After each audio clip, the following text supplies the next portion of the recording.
Hi అండి, సంజయ్స్ కిచెన్కి స్వాగతం. ఈరోజు రెసిపీ వచ్చేసి నేను ఇక్కడ ఇడ్లీ పిండి తీసుకున్నానండి. ఇడ్లీ పిండితో మనం ఆనియన్ బోండా చేసుకుందాం. మనకు బయట షాప్లో ఎలా ఉంటుందో అలాగే ఉంటుంది. ఇక్కడ నేను 3 కప్పుల వరకు ఇడ్లీ పిండి తీసుకున్నాను. 1 కప్పు మినపప్పు, అలాగే 3 కప్పుల ఇడ్లీ రవ్వ తీసుకొని గ్రైండ్ చేశాను. ఇప్పుడు ఇందులో మనం ఏ కప్పుతో 3 కప్పులు తీసుకున్నాం కదా, అదే 1 కప్పు వరకు ఆనియన్ తీసుకొని ఇట్లా చిన్న చిన్న ముక్కలుగా కట్ చేసుకొని తీసుకోవాలి. ఇప్పుడు ఇందులోనే పచ్చిమిర్చి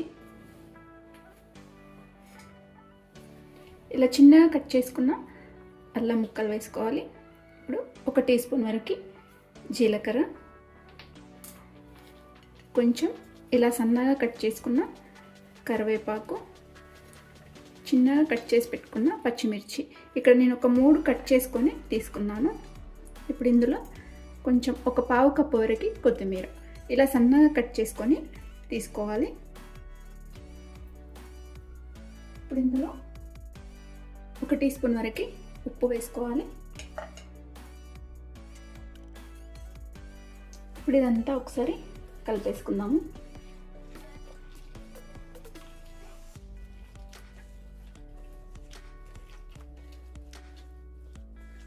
నాకు ఇందులో ఉల్లిపాయలు ఎక్కువ ఉంటేనే చాలా బాగుంటుందండి. ఇడ్లీ పిండితో ఆనియన్ బోండా చేసుకుంటున్నాం కదా, ఉల్లిపాయ ముక్కలు అనేది ఎక్కువగా ఉండాలి.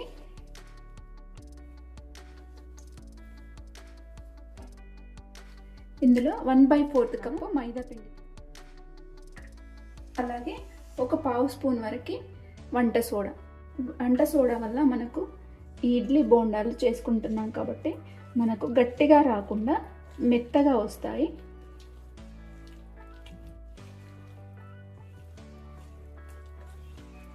మనకి ఇంకాస్త పిండి పల్చగా ఉన్నట్టు అనిపిస్తే ఇంకా ఒక 2 టేబుల్ స్పూన్ల వరకు, లేదంటే 1 టేబుల్ స్పూన్ వరకు మైదా పిండి అయినా వేసుకోవచ్చు, లేదంటే బియ్యం పిండి కూడా వేసుకొని కలిపేసుకోవచ్చు. చూడండి, ఇలా కొంచెం మనకు పల్చగా ఉంది కదా, ఇంకాస్త పిండి ఇందులో వేసుకుందాము. ఇప్పుడు ఇందులో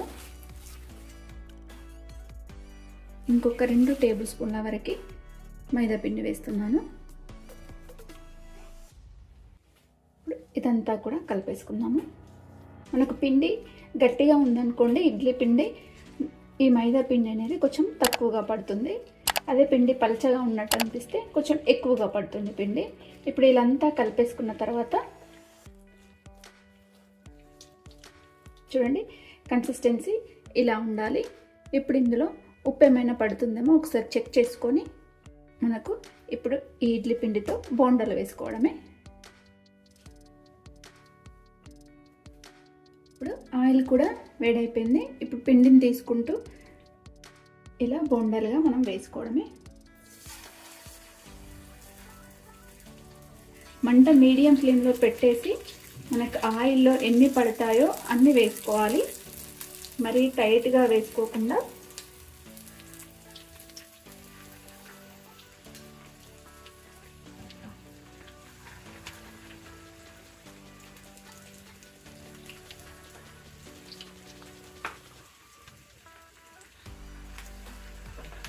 ఇప్పుడు ఇవి వెంటనే కలపకుండా ఒక సైడ్ వేగాక కలిపేసుకోవాలి. చూడండి, ఇప్పుడు ఒక సైడ్ వేగాయి కదా, ఇవి ఇప్పుడు ఒక సైడ్ వేగాక వీటిని తిప్పేసుకోవాలి.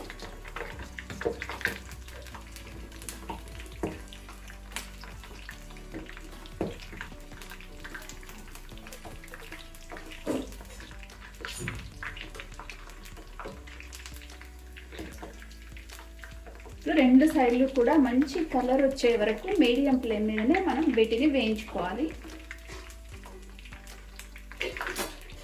చూడండి, ఇప్పుడు మనకు 2 సైడ్లా కూడా ఇలా మంచి కలర్ వచ్చాయి కదా. ఇప్పుడు వీటిని ఒక ప్లేట్లోకి తీసేసుకుందాము.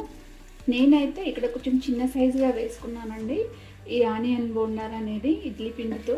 మీకు కొంచెం పెద్దగా కావాలి అనుకుంటే పెద్దగా కూడా వేసుకోవచ్చు, ఏ సైజ్ అయినా మనం వేసుకోవచ్చు. నేనైతే ఇక్కడ చిన్నగా వేసుకుంటున్నాను. ఇప్పుడు మనం ఉన్న పిండి అంతా కూడా ఇదే విధంగా వేసేసుకోవాలి. ఇలా టిష్యూ పేపర్లో వేసుకున్నామంటే ఎక్స్ట్రా ఏమన్నా ఆయిల్ అంతా కూడా ఈ పేపర్ అబ్జర్వ్ చేసుకుంటుంది. మీడియం ఫ్లేమ్లో మాత్రం వీటిని వేయించుకోవాలి.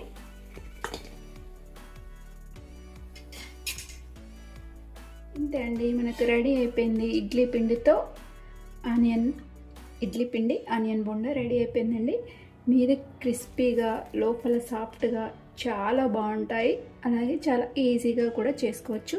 ఇలా పల్లీ చట్నీతో లేదంటే అల్లం చట్నీతో సర్వ్ చేసుకుంటే చాలా బాగుంటాయి. టేస్ట్ కూడా సూపర్గా ఉంటాయి. మీ ఇంట్లో కూడా ఇడ్లీ పిండి మిగిలిపోతే ఇలా చేసుకోండి. అలాగే ఈ రెసిపీని లైక్ చేయండి, షేర్ చేయండి, నా ఛానల్ని సబ్స్క్రైబ్ చేయండి. Thanks for watching.